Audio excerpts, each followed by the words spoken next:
On a cold December day in 1924, Sergeant Christian Mellens and Officer Schimmel Fanning entered Karl Denke's apartment in Münsterberg, Silesia, expecting a routine investigation. Little did they know they were about to uncover one of the most horrifying secrets in criminal history. As they stepped into Denke's dwelling, they were greeted by a sight that would haunt them for the rest of their lives. Several large pots filled with cooked human flesh, leather goods crafted from human skin, and a shed brimming with canned human meat. The man known affectionately as Papa Karl by the townsfolk was in reality a monstrous serial killer and cannibal.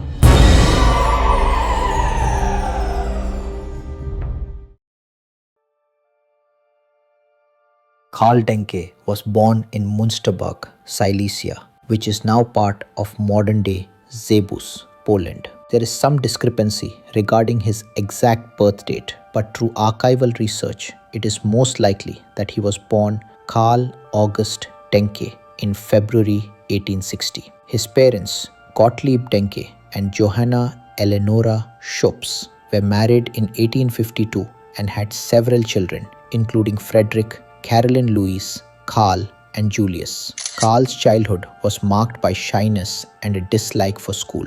At the age of 12, he ran away from home but was returned by the police. He was a loner, preferring solitude to the company of others. As an adult, Karl worked in various jobs, including as a laborer on highways and a gardener's apprentice.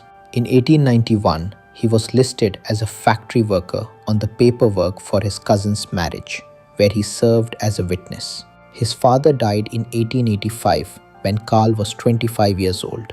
Reports suggest that Karl showed no emotion over the death of his parents and was not involved with his family. Frederick inherited the family farm, while Karl received a cash inheritance which he used to buy a house on what is now Sawava Road in Zabus, Poland. Unfortunately, Karl was scammed during the purchase and paid 3 times more than the house was worth. Karl's 2 brothers worried about his ability to take care of himself and attempted to seek legal guardianship. When they spoke to Karl's doctor, he warned them that Karl would become violent if he didn't have control over his own life. However, up until that point, Karl had never publicly shown any violent tendencies, so it's unclear how the doctor came to this conclusion. Around this time, Karl sold wicker bread baskets and similar items and was well liked in the community. He volunteered to bear the cross at funerals and played the organ at the Lutheran church, earning the nickname Papa Karl. Karl opened a rhubarb farm on his property, which flourished, and people started calling him the Rhubarb King. He had 2 families renting apartments in his house while he lived on the ground floor. However, things changed drastically after World War I. Inflation was a significant problem in Germany, and Karl sold his house, allowing him to live rent-free in the downstairs apartment. The money he made from the sale of the house quickly became worthless due to rapid inflation. Post-war economic conditions left many men wandering the country, looking for work, and often going unnoticed if they disappeared. Karl's family sent him a small monthly allowance, but it didn't cover all of his expenses. He relied on being a butcher, running a meat stall at the market, where he sold canned meat and leather goods such as straps, garters, belts, and suspenders. He had city permission to sell meat and clothing door to door, and his stand was known for selling tasty meat. On December 22nd, 1924, Karl Denke's dark secret became public. Vincent Oliver, a 35-year-old traveler from a town called Strahlen, 30 miles away, arrived in Münsterberg and took up lodging at Zur Heimat, an unofficial employment hub. Vincent hadn't been able to find employment in his hometown, which is why he had come to Münsterberg. Before long, Karl approached Vincent and offered him the equivalent of 8 cents to come to his home and write a letter for him. Vincent accepted, and they walked to Karl's house, which was only a few blocks away. Karl told Vincent how he had owned the house but had fallen on misfortune. Karl lived in a large room with a stove in the middle, and there were pots on the stove filled with meat. Vincent sat down at the table next to the pen and paper already on the table. There was also a bowl of rock salt, like that used to pickle meats. Karl stood behind, dictating the letter. He said, "Adolf, you fat." Vincent turned to make sure this is what Karl wanted him to write and saw Karl swing a pickaxe at him. Vincent quickly moved and the pickaxe grazed his forehead. A struggle ensued, with Vincent trying to grab the axe and screaming. Gabriel, the son of a family that lived in the building, ran into Karl's room to see what the commotion was about. Police arrived shortly afterwards. Karl claimed that Vincent attacked him with the axe, and during their struggle, he had hit him in the forehead. Vincent claimed that Karl attacked him. The attending police officer said that they would need to hash it out with his supervising officer and walked both to the police station, where they were held in lockup until Sergeant Meelands arrived the next morning. Vincent, with his wound now bandaged, told the sergeant what had happened. The officer didn't believe that Papa Karl could do something like that and declared the accusation too ridiculous to pursue further. Vincent protested that he was telling the truth, but Sergeant Meelands kept lecturing Vincent about making a false accusation. He was interrupted when another police officer, Officer Schimmel Fanning, burst into the room and told him that Karl Denke had committed suicide in his jail cell.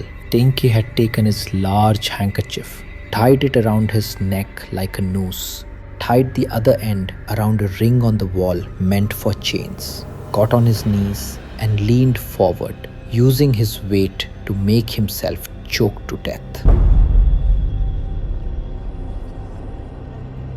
Sergeant Meelands blamed Vincent for causing Karl's suicide and marched him to Karl's home so that he could walk through what happened and to speak to the witness. Vincent reenacted the attack. Sergeant Meelands looked in the various pots in the room and noticed that they all had meat in them. Schimmel Fanning showed Meelands the large bucket of salted meat that he had found in the barn. Meelands went outside to have a look for himself in the barn and found a piece of meat that still had the human hair attached. It was then that they realized what they had walked into. Their beloved Papa Karl wasn't who they thought he was. The district attorney and high police officials took over the case and investigated for weeks before realizing the grim and gruesome truth. Karl Denke was a serial killer and cannibal and had been active for many years. Medical examiners confirmed that the meat and bones in all of the pots and containers were human. They examined Karl Denke's intestines and confirmed that his last meal was human flesh. Horrifically, police noticed that the suspenders Karl was wearing at the time of his suicide still had human hair and a nipple on them. The barn on the property was full of canned human flesh, and 6 bodies were dug up in the forest near his home. The leather goods that Karl had been selling at his market stall were made from human skin that he had expertly tanned.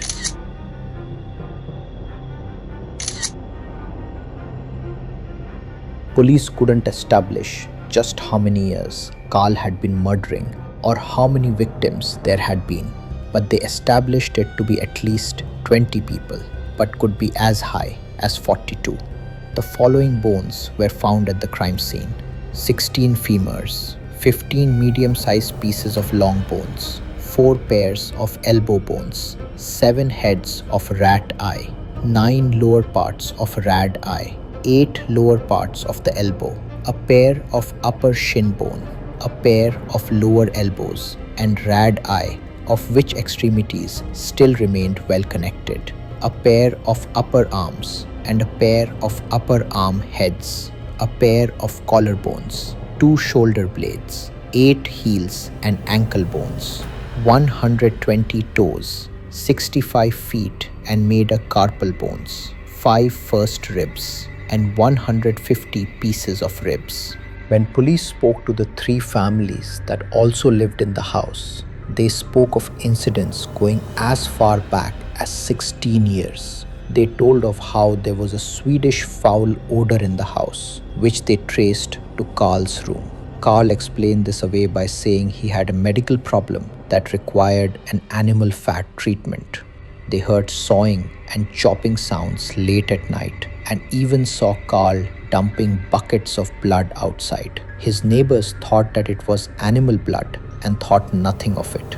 The meat he sold at his market stall was labeled as goat or veal. He even supplied the meat for an entire wedding party a year earlier. People told police that Karl Denke had a voracious appetite for meat. Police thought that he did not have sexual motives for the murders, but that he was driven by his appetite for meat, being broke and needing a way to make money.